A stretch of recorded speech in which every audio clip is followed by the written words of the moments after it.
Hello दोस्तों, नमस्कार। आज कक्षा 12 में सबसे इम्पोर्टेंट कहानी पंचलाइट कहानी बहुत ही कम शब्दों में, मात्र 80 शब्दों में पढ़ने वाले हैं, जो कि एक बार अच्छे से पढ़ लिए तो 5 नंबर आपके बोर्ड में बिल्कुल पक्के, एक भी नंबर नहीं कटेगा और बहुत कम शब्दों में पढ़ाएंगे और दोबारा इस कहानी को भूलने का नाम भी नहीं लोगे। बहुत ही अच्छी कहानी, एक समझ लीजिए प्रेम कहानी है और बिहार राज्य के ग्रामीण अंचल की कहानी है। पंचलाइट कहानी जो है भैया, शीर्षक से ही आप समझ जाइए, पंचों के द्वारा लाई हुई एक लाइट, केरोसिन से जलाई जाने वाली जो लाइट होती थी, गैस बत्ती, पंचों के द्वारा लाई गई लाइट की ही कहानी इसमें है। जो इसमें मुख्य पात्र हैं वो पात्र समझ लीजिएगा, और प्रेम कहानी है एक, बहुत अच्छे से समझेंगे। कहानी के प्रमुख पात्र देख लीजिए भैया, गोधन है, मुनरी है, गुलरी काकी है, सरपंच जी हैं और कनेली हैं। तो पात्र भैया इसमें कितने हैं? पात्र 6 हैं मात्र। गोधन 1, मुनरी 2, गुलरी काकी 3, सरपंच जी 4 और कनेली 5।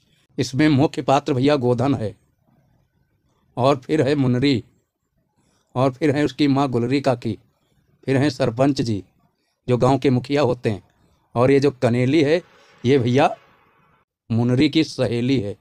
ये कनेली जो है ये मुनरी की सहेली है, और गोधन जो है ये मुनरी का प्रेमी है, ये भी ध्यान रखिएगा, ये मुनरी का प्रेमी है। और गुलरी काकी जो हैं ये मुनरी की माँ हैं, अच्छे से समझ लो। सरपंच जी गांव के सरपंच हैं और मुनरी की सहेली कनेली बता दें। इतने पात्र हैं, पात्रों को अच्छे से समझ लिए तो कहानी आप कभी भी भूलेंगे नहीं जीवन में। गोधन प्रमुख पात्र जिसकी प्रेमिका मुनरी, और गुलरी काकी मुनरी की माँ है, और सरपंच जी गांव के मुखिया हैं, और मुनरी की सहेली कनेली है। इतनी बात अगर जो आप समझ पाए हैं, और ये पंचलाइट कहानी जो है ये भैया फणीश्वर नाथ रेणु के द्वारा लिखी गई एक आंचलिक कहानी है बिहार राज्य की। बहुत ही कम शब्दों में पढ़ते हैं, देखते हैं कहानी।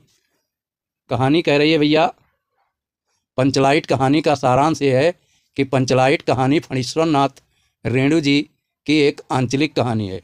फणीश्वर नाथ रेणु जी की एक ये भैया आंचलिक कहानी है, इतना ध्यान रखिएगा, इतना याद रख। पंचलाइट कहानी फणीश्वर नाथ रेणु जी की एक आंचलिक कहानी है, और इस कहानी में बिहार के एक पिछड़े गांव के परिवेश का बहुत ही सुंदर चित्रण किया गया है।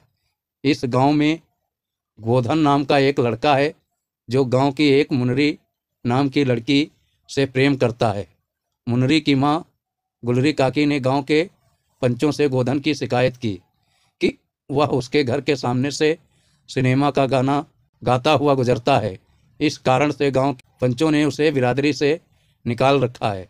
एक दिन रामनवमी के मेले से गांव वाले एक पंचलाइट खरीद कर लाते हैं, तथा जो पैसों से उसके पूजा पाठ की सामग्री लाई गई, सभी लोग पंचलाइट को देखने के लिए बहुत ही उत्सुक थे।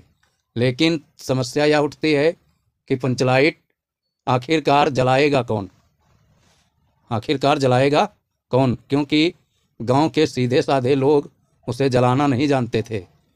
मुनरी को पता था कि गोधन पंचलाइट जलाना जानता है। वह बड़ी ही चतुराई से अपनी सहेली कनेली के माध्यम से यह बात पंच तक पहुंचा देती है। पंच गोधन को पुनः बिरादरी में शामिल करने के लिए मान जाते हैं, और यह पंचलाइट को जला देता है। मुनरी की माँ गुलरी काकी काफ़ी प्रसन्न होती हैं और गोधन को शाम के भोजन के लिए आमंत्रित करती हैं। पंच भी उत्साहित होकर गोधन को कहते हैं, तुम्हारा 7 खून माफ़, खूब गाओ सलीमा का गाना। पंचलाइट की रोशनी में लोग कीर्तन और भजन करते हैं तथा खुशियाँ मनाते हैं।